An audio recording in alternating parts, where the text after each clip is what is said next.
لا حول ولا قوة إلا بالله العلي العظيم. أعوذ بالله من الشيطان اللعين الرجيم. بفضل بسم الله الرحمن الرحيم وبه نستعين وهو خير ناصر ومعين. الحمد لله وكفى وسلام على عباده الذين اصطفى. أما بعد فأعوذ بالله من الشيطان اللعين الرجيم. بسم الله الرحمن الرحيم. أطيعوا الله وأطيعوا الرسول لعلكم ترحمون. صدق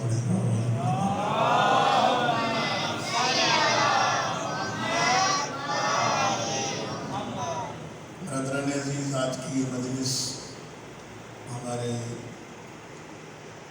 بہت ہی محترم دوست حسن رضا صاحب کے بچے کی صحت یابی کے سلسلے میں انہوں نے منت مانی تھی کہ وہ مجلس ادا کرائیں گے، اور منت یہ تھی کہ جناب عباس علیہ السلام سے متعلق گفتگو ہوگی ماشاءاللہ. لہذا فضائل بھی جناب عباس علیہ السلام سے متعلق ہوں گے اور مسائل بھی. میں نے جس آیت کریمہ کی تلاوت کا شرف حاصل کیا ہے، پروردگار عالم ارشاد فرما رہا ہے اطیعوا اللہ و اطیعوا الرسول لعلکم ترحمون. اطاعت کرو اللہ کی، اللہ کے رسول کی، تاکہ تم پر رحم کیا جا سکے، بسم اللہ ماشاءاللہ. تاکہ تم مرحوم کہلا سکو. عزیزان گرامی، قرآن مجید میں جتنے بھی احکامات بیان کیے گئے ہیں، جتنی بھی باتیں کی گئی ہیں، جتنے وعدے کیے گئے ہیں، جتنی وعید سنائی گئی ہے،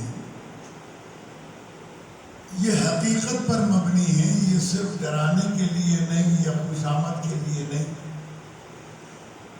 یہ قرآن مجید وہ کتاب ہے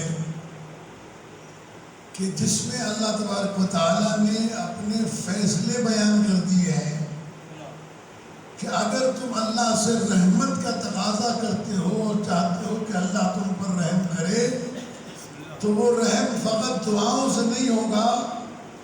اس رحم کے لیے تمہیں اطاعت پروردگار بھی کرنا ہے، اطاعت رسول بھی کرنا ہے. ماشاءاللہ سبحان اللہ. اطاعت کس چیز کا نام ہے؟ اطاعت نام ہے بات کو ماننے کا، کسی قول کو، کسی حکم کو تسلیم کر لینے کا نام اطاعت ہے، اور اس کے مطابق عمل کرنے کا نام اطاعت ہے. جو اطاعت گزار ہوگا، جتنی اس نے اطاعت کی ہوگی، جتنی اس نے فرما برداری کی ہوگی، اتنا ہی وہ رحمت کا مستحق ہوگا. اس سلسلے میں ہمارے استاد محترم حضرت آیت اللہ سلمان زمانہ مولانا غلام مہدی صاحب اللہ علیہ مقامہ کا بڑا خوبصورت جملہ ہے. وہ فرمایا کرتے تھے کہ دنیا میں سے مرنے والا، دنیا سے جانے والا جتنے کام رحمت کے کر کے گیا ہے اتنا مرحوم ہے، اور جتنے کام اس نے رحمت کے نہیں کیے اتنا پھر وہ محروم ہے، مرحوم نہیں ہے.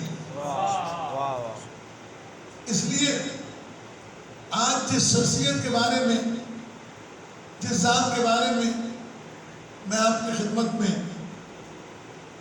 کچھ لب کشائی کرنے کی جسارت کرنے جا رہا ہوں، ان کی جب زیارت پڑھی جاتی ہے، آپ حضرات حضرت ابوالفضل عباس علیہ السلام کی زیارت پڑھتے ہیں، تو اس زیارت کو دھیان کے ساتھ پڑھیں کہ شروع کہاں سے ہوتی ہے. السلام علیکہ ایھا العبد الصالح، اے عبد صالح تم پر سلام ہو. اے عبد صالح. ابھی آپ نماز پڑھ کے بیٹھے ہیں، 2 نمازیں آپ کی جماعت کے ساتھ پڑھی، 1 نماز آپ نے فرادہ پڑھی. تینوں نمازوں میں آپ نے سلام پڑھا، السلام علیکہ. ایھا النبی ورحمۃ اللہ وبرکاتہ. اس کے بعد دوسرا جملہ السلام علینا وعلی عباد اللہ الصالحین. سلام ہو ہم پر اس لیے کہ ہم اس وقت حالت نماز میں ہیں، اس عمل کو انجام دے رہے ہیں جس کا پروردگار نے ہمیں حکم دیا تھا. اس لیے ہمارے لیے بھی سلامتی ہو اور ان تمام بندوں پر سلامتی ہو جو عبد صالح ہیں، ماشاء اللہ. عباد اللہ الصالحین. اور شیطان کو اللہ نے جب اپنی بارگاہ سے نکالا، قال فبما اغویتنی لأزینن لہم فی الارض. تو نے مجھے بغاوت کے جرم میں نکالا ہے کہ میں نے آدم کا سجدہ نہیں کیا، میں جا کر زمین پر ان کے گناہوں کو سجا کر دکھاؤں گا انہیں. وَلَأُغْوِيَنَّهُمْ أَجْمَعِينَ. اور میں سب کو گمراہ کروں گا، سب کو تیرے راستے سے ہٹاؤں گا، لیکن وہ بندے جو تیرے صالحین ہوں گے ان پر میرا بس نہیں چلے گا. سبحان اللہ. یہ صالحین بندے. ابھی چند روز پہلے میں ایک ویڈیو دیکھ رہا تھا، جو عادت ہے مولویوں کی جھوٹ بول کر لوگوں کو گمراہ کرنا یا بحث کے رخ کو موڑ دینا. انہوں نے کہا جناب پیغمبر اکرم صلی اللہ علیہ وآلہ وسلم پر سلام پڑھنا اللہم صلی علی محمد وعلی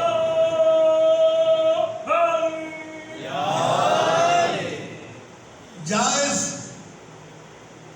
سمجھتے ہیں کچھ لوگ کہ پیغمبر پر سلام کیا جائے، لیکن پیغمبر تو قبر میں بھی نماز پڑھتے ہیں. جب وہ نماز پڑھتے ہیں تو شیعوں کا عقیدہ یہ ہے کہ سلام سنت ہے، جواب دینا واجب ہے.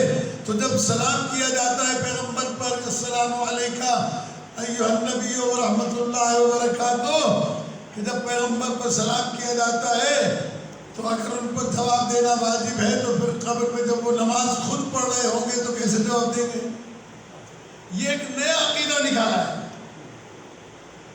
اس لیے کہ یہ بات ساری امت جانتی ہے اور قرآن مجید جانتا ہے. قرآن مجید نے سکھلائی ہے یہ بات کہ انسان کو مرنے کے بعد کوئی عمل نہیں کرنا. عمل کی دنیا یہ ہے، وہاں جانے کے بعد عمل کی دنیا نہیں ہے، وہ دنیا جزا کی دنیا ہے. عمل کی دنیا یہ ہے جو ہمارے پاس ہے. اس لیے یہ کہہ کر لوگوں کو گمراہ کیا جاتا ہے کہ یہ جو سلام کیا جاتا ہے اس کا جواب نبی دیتے ہیں یا نہیں دیتے. چند برس پہلے میں مشرف ہوا حج بیت اللہ سے، وہاں قبرستان جنت البقیع میں اور جنت المعلا میں گیا. اور آپ میں سے جو گئے ہیں انہوں نے دیکھا ہوگا، جو نہیں گئے ہیں خداوند عالم نصیب فرمائے کہ آپ لوگ بھی جائیں. اس قبرستان میں داخلے کے وقت ایک دعا لکھی ہوئی ہے، السلام علیکم یا اہل القبور. اے قبر میں سونے والوں تم پر سلام ہو. تو وہاں کھڑے ہوئے مولوی سے جو لوگوں کو گمراہ کرتے ہیں، کہتے ہیں سلام نہ پڑھو، یہ نہ کرو. میں نے کہا یہ کیا لکھا ہوا ہے؟ یہ سلام ہے، السلام علیکم یا اہل القبور، اے اہل قبور تم پر ہمارا سلام ہو. وہ بہت لمبا سلام ہے، لیکن یہ پہلے ہی جملے سے ہمارا مقصد حل ہوتا ہے. میں نے کہا یہ جو سلام کرتے ہیں آنے والے قبرستان میں، کیا یہ سلام ان قبر والوں تک پہنچتا ہے؟ کیا یہ سلام اہل قبر تک پہنچتا ہے؟ اگر نہیں پہنچتا تو پھر یہ لکھوایا کیوں گیا ہے؟ اور اگر پہنچتا ہے تو کیسے پہنچتا ہے؟ کہا اللہ نے فرشتے معین کیے لیے ہیں جو آنے والوں کے سلام کو لے کر ان مرحومین کی ارواح تک پہنچاتے ہیں۔ تو میں نے کہا عجب لوگ ہیں آپ کہ آپ کے سلام کو فرشتے مرحوم کی قبر تک تو پہنچا سکتے ہیں، کیا ہمارے سلام کو نبی تک نہیں پہنچا سکتے؟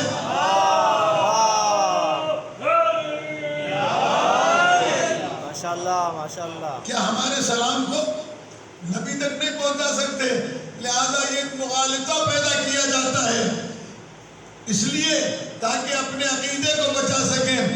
جب نماز میں نبی پر سلام ہوتا ہے اور 24 گھنٹے سلام ہوتا ہے، اس لیے کہ گلوبل ارض میں 24 گھنٹے کہیں نہ کہیں نماز ہو رہی ہوتی ہے۔ مثلا خود خانہ کعبہ میں ایک لمحہ بھی ایسا نہیں کہ جو نماز نہ ہو رہی ہوتی ہو۔ کربلا معلیٰ میں اور جگہوں پر، اور پھر جہاں پر سورج کے طلوع و غروب کے اندر اختلاف ہے، ابھی آپ کے یہاں سے پہر ہو گئی، کہیں پر ابھی فجر ہو رہی ہے، کہیں دوپہر ہے، لہذا اس وقت کے اختلاف کے ساتھ سلام کیا۔ اللہ نے یہ نماز میں سلام رکھا ہی اس لیے تھا تاکہ پیغمبر کی عظمت دنیا کے سامنے پیدا معلوم ہو جائے کہ تم مرنے کے بعد سلام کے لائق نہیں رہتے ہو اس طریقے سے جیسے میرا نبی سلام کے لائق رہتا ہے۔ تو السلام علیکہ کا لفظ استعمال کرنا، اور وہاں قبرستانوں میں بھی جو دعا لکھی ہوئی ہے السلام علیکم یا اہل القبور، حاضر کا صیغہ ہے، یعنی جب میں قبرستان میں داخل ہوا میں نے سلام کیا تو یہ میں نے سلام ان کو حاضر سمجھ کے کیا ہے۔ تو اگر میرا سلام وہ سن سکتے ہیں تو وہ کیوں نہیں سن سکتا جس کے سچے میں اللہ نے اس پوری کائنات کو خلق فرمایا ہے۔ ماشاءاللہ سبحان اللہ۔ کشن قائم آل محمد بلند تر سلام۔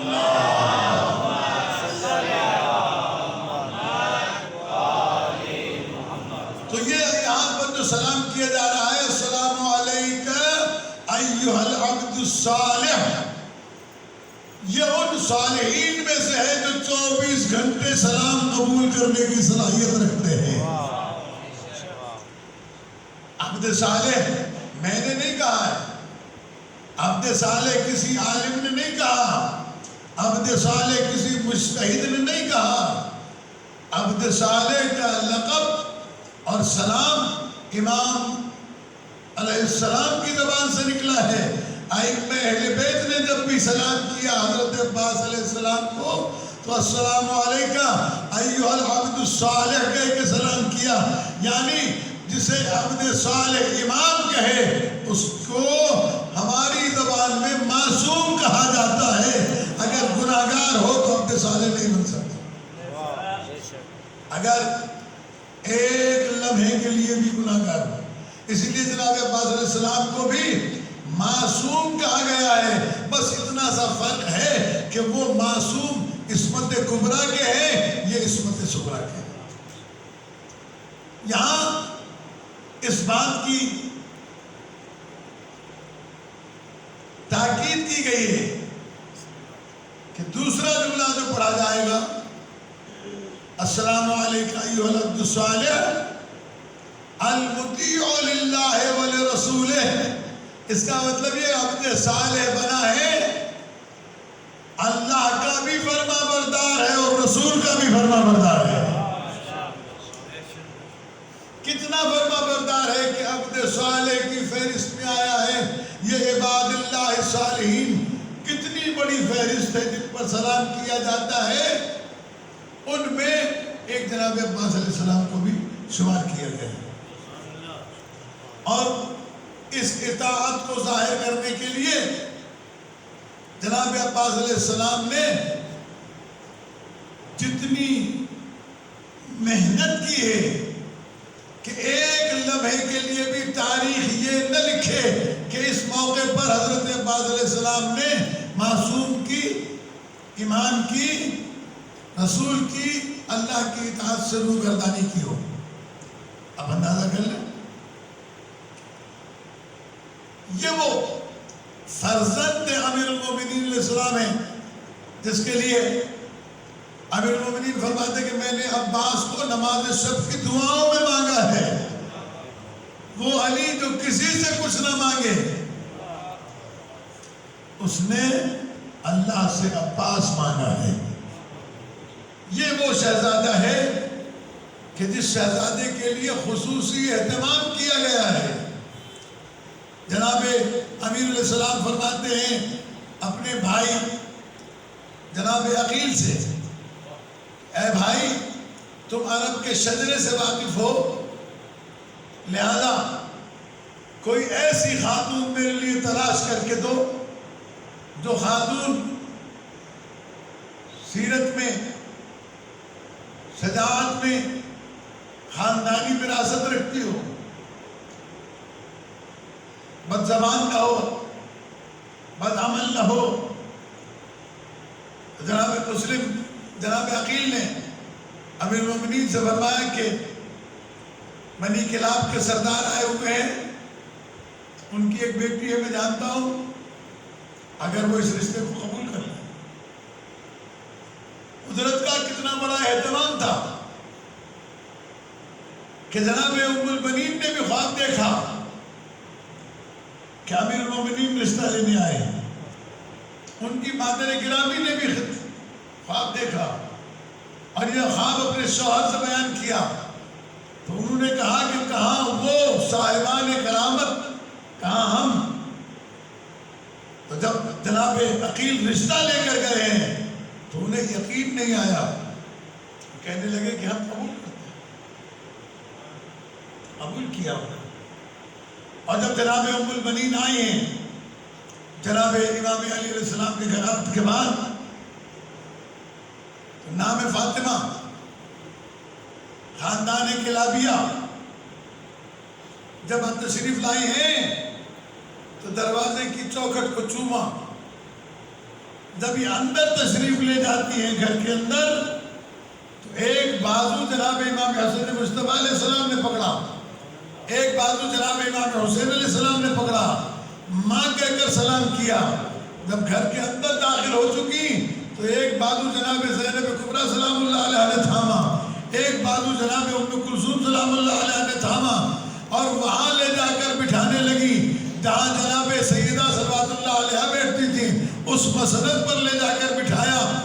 جناب فاطمہ کلابیہ کہتی ہیں چونکہ زیارت کے لیے شہزادی کی آتی رہتی تھی، اس لیے کہتی ہے کہ میں یہاں نہیں بیٹھوں گی، میں کنیز ہوں، وہ میری آقا زادی تھی۔ جناب سیدہ کی دونوں بیٹیوں نے کہا کہ اماں نے ہمیں وصیت کی تھی کہ جب فاطمہ کلابیہ شادی ہو کر اس گھر میں آئے تو انہیں میری مسند پر بٹھانا۔ وصیت کی بچوں کو کہ انہیں ماں کہہ کر سلام کرنا، لیکن ان تمام چیزوں کے باوجود شہزادی فرمایا کرتی تھی کہ میں تمہاری کنیز بن کر آئی ہوں، میں تمہاری ماں بن کر نہیں آئی ہوں۔ پھر اللہ نے انہیں بیٹا عطا کیا،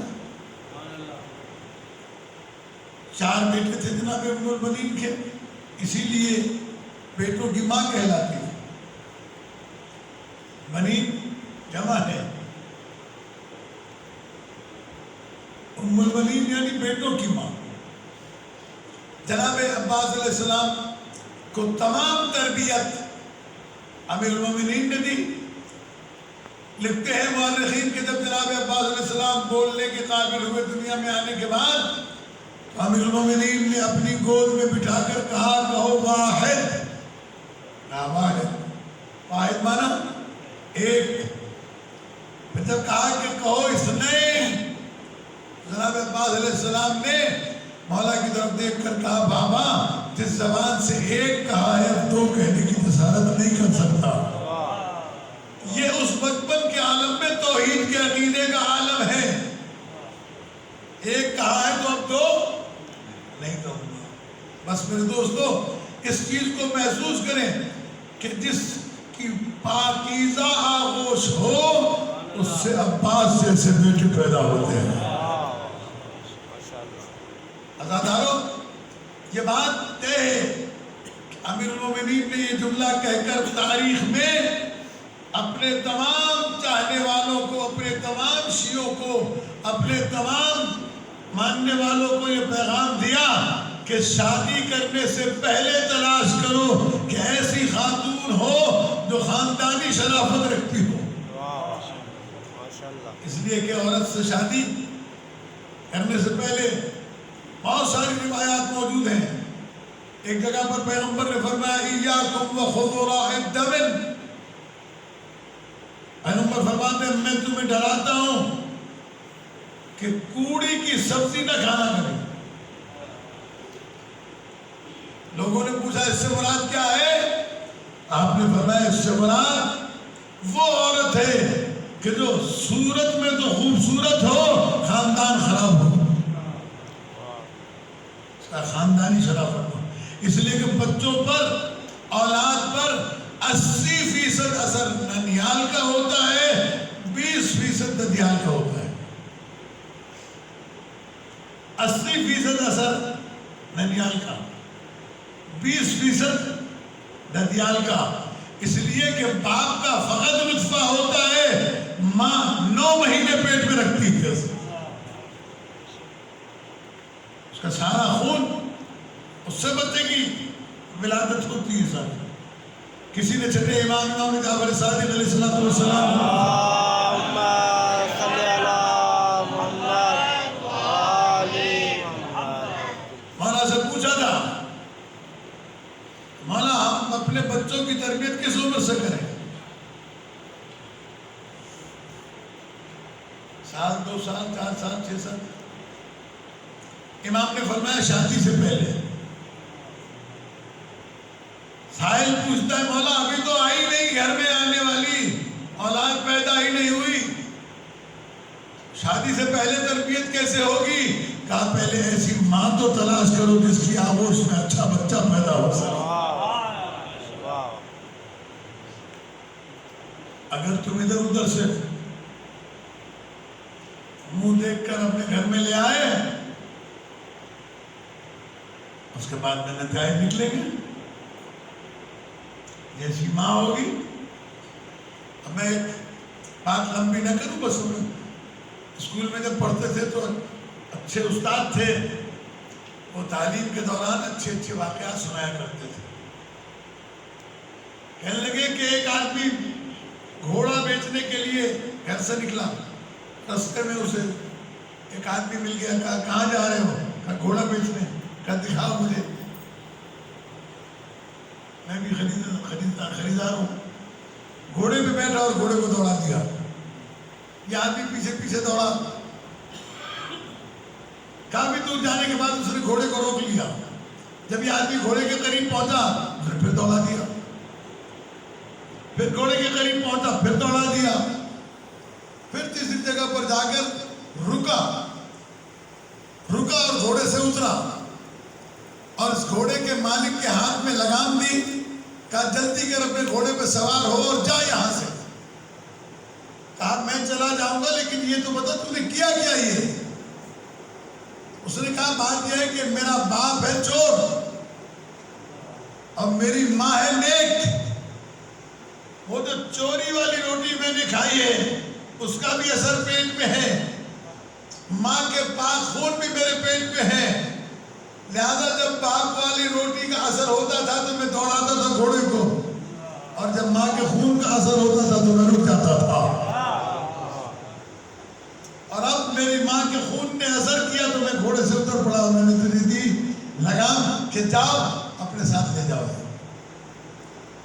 تو عزیزان اکرامی، اللہ نے جناب ام البنین کی صورت میں ایک ایسی ماں جناب عباس علیہ السلام کو عطا کی۔ اسی لیے بزرگ علماء کہا کرتے ہیں کہ عورت وہ صدف نایاب ہے کہ جو انبیاء جیسے گوہر تحویل دیتی ہے۔ صدف سمجھتے ہیں نا، سمندر کے کنارے صدف ملتے ہیں، اس کے اندر گوہر ہوتے ہیں، اس کے اندر سچے موتی ہوتے ہیں۔ عورت کو گوہر کہا گیا، اسی لیے جناب خدیجۃ الکبریٰ سلام اللہ علیہ کو صدف کوثر کہا گیا ہے۔ اس چیز کو اپنے ذہن میں محفوظ رکھیں۔ ایک صلوات بھیج دیں بلند ترین محمد و آل محمد علیہ وسلم۔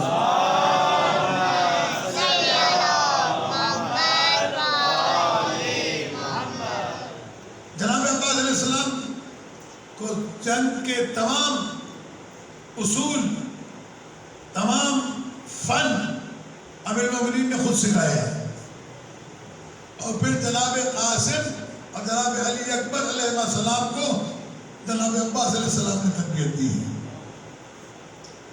کتنا عظیم مرتبہ تھا جناب عباس علیہ السلام کا کہ اللہ سے امیر المومنین نے نواز شب کی دعاؤں میں مانگا، اور جب جناب عباس علیہ السلام کی ولادت ہو گئی تو جناب زینب نے اپنی ماں سے مانگا، اور جھولا جھلانے کے لیے حضرت امام حسین علیہ السلام معمور تھے۔ اللہ نے ایسی ہستی عطا کی کہ جب گھر سے باہر نکلتے تھے قمر بنی ہاشم کہلاتے تھے، دن میں بھی چہرہ چاند کی طرح چمکتا تھا،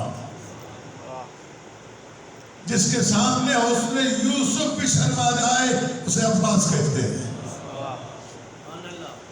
اس وقت موقع نہیں ہے جناب عباس علیہ السلام کے بارے میں، میرے پاس بہت سارے مناقب ہیں، یہ تو صرف ایک بند ہندوستان کے کسی شاعر کا ہے، وہ آپ کی خدمت میں پیش کرتا ہوں کہ کتنی عظیم المرتبہ شخصیت ہے کہ جب صاحب قلم نے قلم اٹھایا تو لکھا، اے قلم حضرت عباس کی مدحت لکھ دے، اے قلم حضرت عباس کی مل کے میرا ساتھ دیجئے گا، اے قلم حضرت عباس کی مدحت لکھ دے، سر جھکا اور میرے ممدوح کی عظمت لکھ دے، پڑھ کے ناد علی تفسیر شجاعت لکھ دے، جو کسی نے نہ لکھی ہو وہ فضیلت لکھ دے۔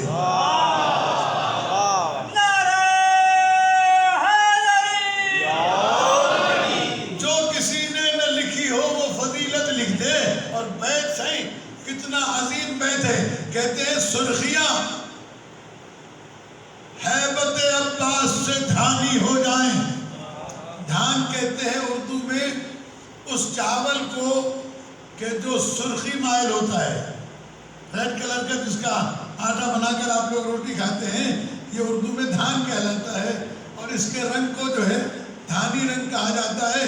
تو اس کو میں اپنے بچوں کو سمجھانے کے لیے، سرخیاں ہیبت عباس سے دھانی ہو جائیں اور گھور کر دیکھے پہاڑوں کو تو پانی ہو جائے،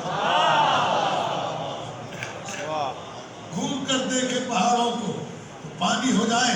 شجاعت کا یہ عالم ہے کہ امیر المومنین علیہ السلام نے سب سے پہلے اپنے بیٹے کو جنگ صفین میں جنگ کے لیے بھیجا۔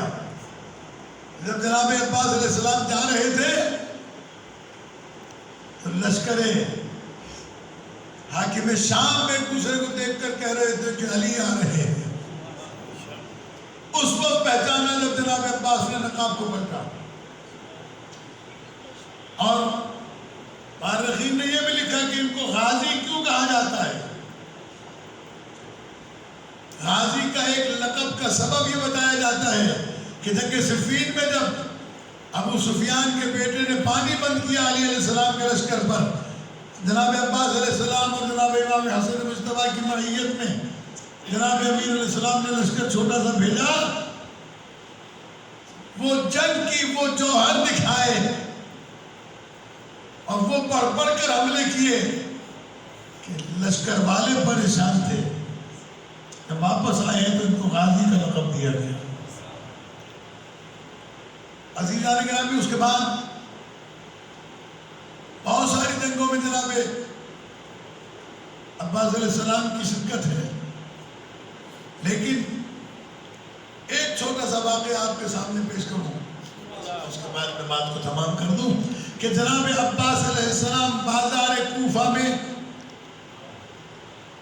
کسی کام سے گئے تھے۔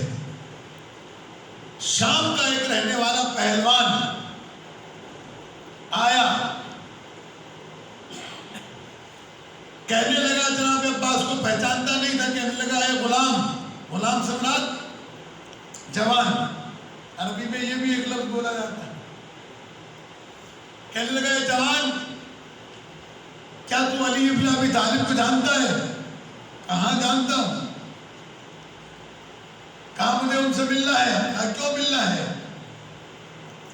کہا میں نے سنا ہے کہ وہ بہت بڑے بہادر، بہت بڑے شجاع، بہت طاقتور شخص ہیں۔ میں نے بھی پوری زندگی اپنی طاقت کو اور اپنی شجاعت کو اور اپنی بہادری کو سجانے کے لیے بنائی ہے۔ میں چاہتا ہوں کہ حضرت علی سے پنجہ لڑاؤں، علی علیہ السلام سے پنجہ لڑاؤں، تاکہ پتہ چلے کہ وہ بڑے بہادر ہیں یا میں بڑا بہادر ہوں، وہ زیادہ طاقتور ہیں یا میں زیادہ طاقتور ہوں۔ جناب عباس علیہ السلام نے کہا پھر اسی جگہ بازار میں مجھ سے پنجہ لڑا لے، اگر مجھ سے کامیاب ہو گیا تو پھر علی کے پاس چلا جانا۔ کہنے لگا مجھے بچوں سے پنجہ لڑاتے ہوئے شرم آتی ہے۔ حضرت عباس علیہ السلام نے کہا کہ تجھے پنجہ لڑاتے ہوئے شرم آتی ہے تو ایک کام کر، دونوں کندھوں سے پکڑ کر مجھے زمین سے اٹھا لے۔ اس نے بہت کوشش کی لیکن جناب عباس علیہ السلام کو پنجے زمین سے اٹھا نہ سکا، اور اس کے بعد جناب عباس علیہ السلام نے فرمایا کہ اب میری باری ہے۔ ایک ہاتھ اس کی کمر پہ رکھا، ایک ہاتھ اس کے پیٹ پہ رکھا، اور اس طریقے سے زمین سے اچھالا جیسے بچے گیند اچھالتے ہیں۔ جب گرنے لگا تو ٹھوکر ماری، دوبارہ اڑا، جب گرتا ہے تو کہتا ہے تجھے اپنے آقا علی کی قسم مجھے معاف کر دے۔ جناب عباس علیہ السلام نے پوچھا کہ اب بھی علی کے پاس جانے کی خواہش رکھتا ہے؟ کہا نہیں، جس کے غلام کا شجاعت اور طاقت کا عالم یہ ہے، اس کے آقا کی طاقت کا عالم کیا ہوگا۔ اس لیے جناب عباس علیہ السلام جب امیر المومنین علیہ السلام 21 رمضان کو وصیتیں کر رہے تھے اور سارے خاندان کو، بیٹیوں اور بیٹوں کو امام حسن مجتبیٰ علیہ السلام کے حوالے کر رہے تھے، اس وقت جناب ام البنین جناب عباس کو لے کر ایک کونے میں کھڑی تھی اور رو رہی تھی۔ فضائل تو میرے آقا کے اتنے ہیں کہ میں کم علم ہونے کے باوجود ایک اشرا اگر پڑھوں تو جناب عباس علیہ السلام کے فضائل ختم ہونے والے نہیں، بہت فضائل ہیں۔ اس میں ہی بات کہ جناب ام البنین نے تربیت یہ کی تھی کہ شہزادیوں کو کبھی سر اٹھا کے نہ دیکھنا، اس لیے کہ تو کنیز کا بیٹا ہے، وہ آقا زادیہ ہے۔ حسنین علیہ السلام کو کبھی بھائی نہ سمجھنا، وہ آقا ہے تو غلام ہے۔ عزیزو، یہ جملہ جناب ام البنین نے تعلیم کیا تھا۔ جب جناب امام حسین علیہ السلام سفر کے لیے جانے لگے تو جناب ام البنین نے وصیت کی تھی کہ اے عباس، اگر حسین کے اوپر ذرا برابر بھی تیری زندگی میں کوئی فرق آیا، کوئی زخم آیا تو میں دودھ نہ بخشوں گی۔ یہی وجہ ہے جناب عباس علیہ السلام سائے کی طرح ساتھ ساتھ رہے، سائے کی طرح ساتھ ساتھ رہے۔ آخر میں عاشور کے دن، شب عاشور، امام حسین علیہ السلام نے فرمایا عباس جاؤ اور ایک رات کی مہلت لے کے آؤ، میں عبادت کرنا چاہتا ہوں۔ جب جناب عباس چلنے لگے گھوڑے پر بیٹھ کر، امام نے جناب زہیر خین سے کہا کہ تم بھی ساتھ جاؤ، کہیں ایسا نہ ہو کہ میرا شیر میں پھٹ جائے، کوئی سنبھالنے والا تو ہو۔ جناب زہیر خین نے گھوڑا دوڑایا اور قریب آ گئے جناب عباس علیہ السلام کی۔ اب دونوں باتیں کرتے ہوئے جا رہے تھے۔ ایک مرتبہ زہیر خین نے کہا عباس، تمہیں معلوم ہے تمہارے بابا نے تمہیں نماز سب کی دعاؤں میں اللہ سے مانگا تھا۔ جناب عباس رک گئے، انگڑائی لی کی رکابیں تھی ٹوٹ گئی. جناب عباس علیہ السلام کہتے ہیں زہیر خین تم میری غیرت کو نہ للکارو، میں یہی کھڑا ہوں، تم جا کر میرے آقا سے مہلت لے آؤ، اگر صبح تک یہ لشکر یہاں باقی رہ گیا تو مجھے عباس نہ کہنا. امام علیہ السلام کی آواز آئی زہیر میرے بھائی کی جوش و جذبات کو نہ للکارو. عزادارو عاشور کی صبح آئی، آپ حضرات سمجھ رہتے ہیں شہادت بڑی تفصیلی ہے، میں پوری شہادت نہیں پڑھوں گا، میں آخری جملے پڑھتا ہوں کہ امام عالی مقام سے جب بھی اجازت مانگتے تھے تو امام ارشاد فرماتے تھے عباس تم میرے لشکر کے علمدار ہو، میں تمہیں کیسے اجازت دوں. لیکن جب سارا لشکر تیغ ہوا اور شہید ہو گیا جناب عباس علیہ السلام نے پھر اجازت مانگی. امام کی آواز آئی تم میرے لشکر کے علمدار ہو. جناب عباس نے رک کر کہا مولا میرا وہ لشکر کہاں ہے جس کا میں سردار تھا، جہاں لشکر چلا گیا مجھے بھی وہیں بھیج دیجئے. عزادارو جناب عباس اجازت لے کر آئے ہیں، 2-3 جملے سن لیجئے. جب خیمہ گاہ کے اندر آئے ہیں نا جناب زینب عالیہ کے قریب آ کر سب جھکا کر کھڑے ہو گئے، کہنے لگے شہزادی بندے کا آخری سلام قبول ہو، نہ جانے واپس آنا ہو یا نہ ہو، میں بچوں کے لیے پانی لینے جا رہا ہوں. عزادارو علی علیہ السلام کی دختر کی چیخ نکل گئی، آواز دے کر کہتی ہے بیویو آؤ. جناب عباس علیہ السلام رخصت ہو رہے ہیں. جناب عباس علیہ السلام فرماتے ہیں بی بی میں نے آپ کو ایسے کبھی تڑپتے ہوئے روتے نہیں دیکھا، کیا سبب ہے کہ آج آپ ایسے روئی ہیں؟ فرمایا عباس میرے بابا نے مجھے وصیت کی تھی زینب صبر کرنا جب تیرے بازوؤں میں رسم ہے. میں سوچا کرتی تھی کہ جس کا عباس جیسا بھائی ہو اس کے آگے میں رسم کون مان سکتا ہے. آج مجھے یقین ہو گیا میرے بابا کا کلام سچ ہونے جا رہا ہے. بیویوں کو بلا کر کہا بیویوں میں کل تک تم سے ضمانت لے رہی تھی، ضمانت دے رہی تھی تمہیں کہ میں تمہارے پردے کی ضامن ہوں، لیکن آج میرے پردے کا ضامن جا رہا ہے. میں اپنی ضمانت واپس لیتی ہوں. عزادارو جناب عباس میدان کربلا میں آئے. جناب عباس علیہ السلام نے جنگ کی اجازت نہیں تھی، لیکن جو سامنے آیا اسے نیزے سے اٹھایا اور زمین پر پٹک دیا. اسے واصل جہنم کرتے ہوئے دریا پر پہنچے. دریا خالی ہو چکا تھا. جناب عباس نے مشکیزہ بھرا واپس پلٹے. کسی دشمن نے دایاں بازو کاٹا، کسی نے بایاں بازو کاٹا. اس کے بعد جناب عباس کے سینے میں وہ تیر سے شعبہ لگا جو مشکیزے کو چھیدتا ہوا جناب عباس کے سینے میں آ گیا. عزادارو تاریخ کہتی ہے کہ اس بہادر نے دونوں گھٹنے ملا کر سینے سے گڑا ہوا تیر نکالا، لیکن جب پانی بہ گیا تو جناب عباس نے گھوڑے کو رخ دریا کی طرف موڑ دیا. عزادارو آواز دی جناب عباس علیہ السلام نے السلام علیکم یا ابا،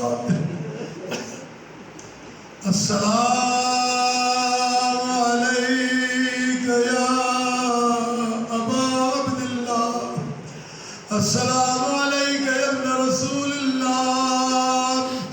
اے اللہ کے رسول کے بیٹے میرا سلام قبول ہو.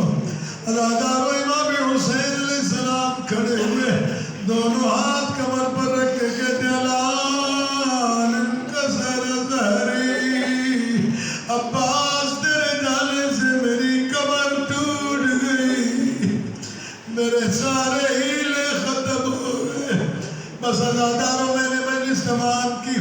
جناب عباس کی لاشیں پھیلائے. مولا نے وصیتیں کی ہاتھ برابر میں لا کر رکھے. علم لے کر جب واپس پلٹے جناب سکینہ نے علماتے دیکھا. بچوں کو جمع کر کے کہتی ہے بچوں،